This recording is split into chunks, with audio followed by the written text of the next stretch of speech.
பல்வேறு விதமான சமூக பணிகளை செய்து வருகிறது. கடந்த 2010ஆம் ஆண்டு அந்த பல்வேறு சமூக பணிகளுக்கு இடையே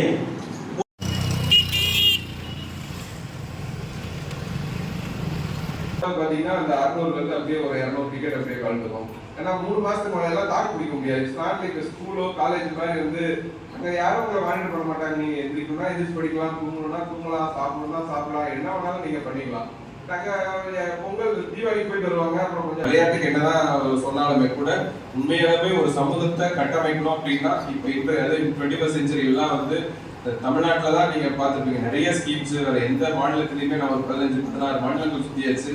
இந்த அளவுக்கு எஜுகேஷனுக்கும் எஸ்பெஷலி காம்படிட்டிவ் எக்ஸாம்ஸ்க்காக இருக்கட்டும் எல்லா வகையிலுமே அரசு வந்து பாத்தீங்கன்னா நிறைய ஸ்கீம்ஸ் ஸ்கூல்ல இருந்து ஸ்கூல் டிராப் அவுட்ல இருந்து நாங்க ஸ்கூல் போகும்போதெல்லாம் பள்ளிக்கூடம் போகணும்னு யாரும் சொல்ல மாட்டாங்க. பள்ளிக்கூடம் போறது வந்து ஏதோ சொன்ன மாதிரி இது வந்து நம்மளுடைய கடமை. ஸ்கூல் பையன்னா பள்ளிக்கூடம் போகணுங்கிறது ஒரு கடமையா இருந்தது. இப்பெல்லாம் எண்ணற்ற சவால்களுக்கு மத்தியில இந்த டிராப் அவுட் எல்லாம் குறைக்கிறதுக்கு அரசும் சரி நாங்களும் சரி நிறைய எஃபர்ட்ஸ் போட்டு கொண்டு வரோம். ஒவ்வொரு மாணவனையும் இப்போ 12th நம்ம மாவட்டத்தில் ஒரு 20,000 பேர் எழுதியிருக்காங்க. இந்த 20,000 பேருமே வந்து அடுத்த கல்லூரி கல்வியில ஏதாவது ஒரு கல்லூரி டிப்ளமோ கோர்ஸா இருக்கட்டும், நர்சிங்கா இருக்கட்டும், அக்ரியா இருக்கட்டும், அந்த மாதிரி சேர்க்கிறதுக்கான முனைப்புகளை பல்வேறு வகையில நாங்களும் செயல்பட்டு வரோம். அதையெல்லாம் தாண்டி நீங்க ஒரு நல்ல இடத்துல டிகிரி எல்லாம் முடிச்சுட்டு இப்போ ப்ரிப்பரேஷனை நோக்கி வந்திருக்கீங்க. உங்களுக்கு கிடைத்த வாய்ப்புகள் இதுவரைக்கும் கிடைத்த வாய்ப்புகளை நீங்க நல்ல முறையில பயன்படுத்திருக்கீங்க. அதே போன்று இங்கு உங்களுக்கு கிடைக்கக்கூடிய வாய்ப்பு அவங்களுக்கு நம்ம பேசுற நிறைய அவங்களோட வார்த்தைகளால் சொல்ல முடியலன்னா கூட அவங்க மனதில் எந்த அளவுக்கு சந்தோஷம் இருக்கு அப்படிங்கிறதா உண்மையான ஒரு வேல்யூ. ஒரு நார்மலான ஒரு பர்சன் ஒரு இந்த மாதிரி ஒரு ஃப்ரீ சென்டர்ல எந்த எக்ஸ்பெக்டேஷனும் இல்லாம மென்டர்ஸ் எல்லாம் கிளாஸ் இருக்கும்போது நீங்க படிச்சு மேல வரீங்கன்னா கட்டாயம் இந்த சமூகத்துக்கு நீங்க அதை திருப்பி தருவீங்க அப்படிங்கிறது ஒரு மிகப்பெரிய எதிர்பார்ப்பா இருக்கும்னு சொல்லிட்டு நல்லபடியா படிங்க. உங்களுக்கு உங்களுடைய ஒரே வேலை நீங்க இந்த அட்லீஸ்ட் நீங்க இந்த அரங்கத்துக்கு வெளியில நீங்க எப்படி வேணாலும் யோசிச்சுட்டு வரலாம். பட் இந்த இதுக்குள்ளார காம்பவுண்டுக்குள்ளார வந்துட்டீங்கன்னா உங்களுடைய ஒரே வேலை படிக்கிறது மட்டும்தான். அதை எப்படி நல்லா சிறப்பா படிக்கலாம், இருக்கிற டைம் எப்படி எஃபெக்டிவா யூஸ் பண்ணிக்கலாம் அப்படிங்கிறத பாருங்க. அதை தாண்டி வேற எந்த உதவிகள் அந்த புத்தகங்களா இருக்கட்டும் வேற சின்ன சின்ன உதவிகள் கேட்டிருக்காங்க. ஸோ அதையெல்லாம் வந்து நாங்கள் பார்த்துக்கிறோம். உங்களுடைய பணி அப்படிங்கிறது முழுக்க முழுக்க உங்க ப்ரிப்பரேஷன்ல ஃபோக்கஸ் பண்ணி படிங்க.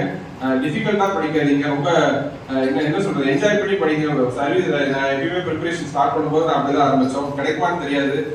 நான் உங்களை எல்லாம் உங்ககிட்ட எப்படி பேசுறோமோ அதே அளவுக்கு இந்திய லெவல்ல போட்டி போடும்போது நம்ம அந்த 1000 பேர் இருக்காங்கன்னா 1000 பேர்ல 7 லட்சம் பேர் எழுதி நம்ம 1000 பேர்ல வருவோமா அப்படிங்கிறது தெரியாது.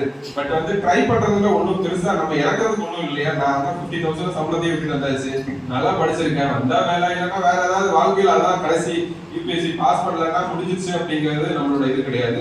பட் அட்டெம்ப்ட் பண்றது அப்படிங்கிறது ரொம்ப ரொம்ப அந்த நண்பர் கூட ஸ்ரீதர் அழகா சொன்னாங்க.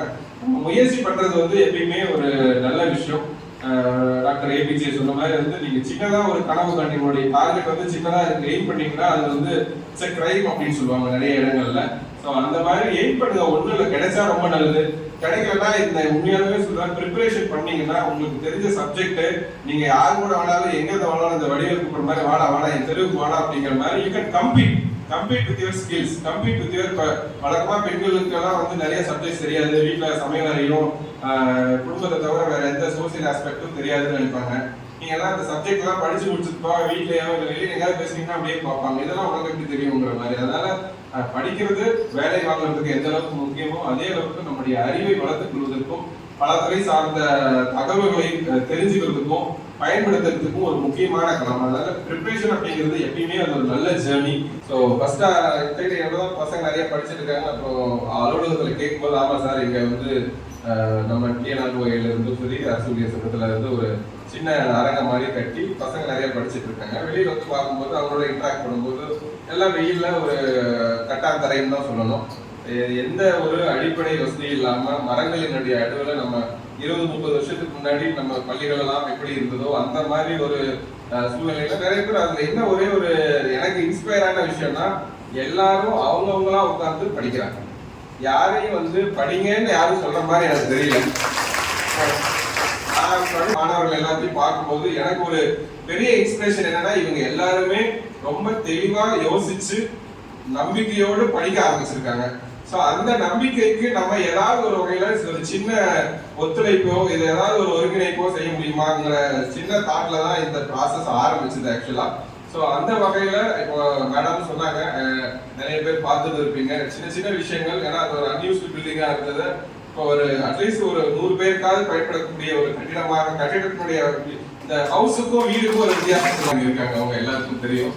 ரொம்ப வருஷம் கட்டின ஒரு கட்டிடத்தை ஒரு சின்ன மாறுதல் செஞ்சா இந்த 100 பேருக்கு ஒரு இடம் அட்லீஸ்ட் ஒரு 60-70 பேர் ஷுவரா நீங்க எனி டைம் அங்க உட்கார்ந்து எப்ப வேணாலும் படிக்கலாம். நீங்க இந்த ஹாலை க்ளோஸ் பண்ணிடுவாங்க, லைட் ஆஃப் பண்ணிடுவாங்க, அப்படிங்கிற டாய்லெட் இருக்காது, பாத்ரூம் இருக்காது அப்படிங்கிற எந்த தயக்கமும் இல்லாம அந்த கட்டிடம் நீங்க இந்த கட்டிடத்துல எந்த அளவுக்கு உரிமையோட ஒரு உணர்வோடு எடுத்துக்கிறீங்களோ அதே அளவுக்கு அந்த லைப்ரரி பில்டிங்கா ஒரு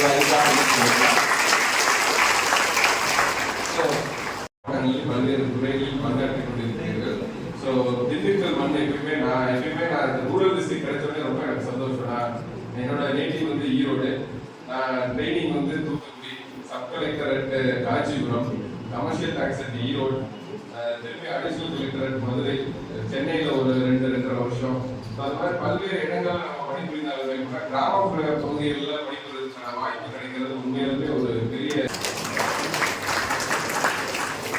உமா மகேஸ்வரி அவர்கள், இந்துமதி அசாசி,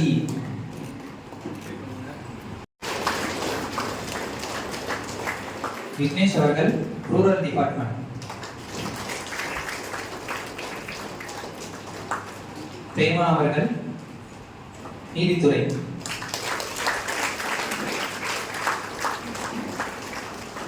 சௌந்தர்யா அவர்கள் டவுன் பஞ்சாயத்து,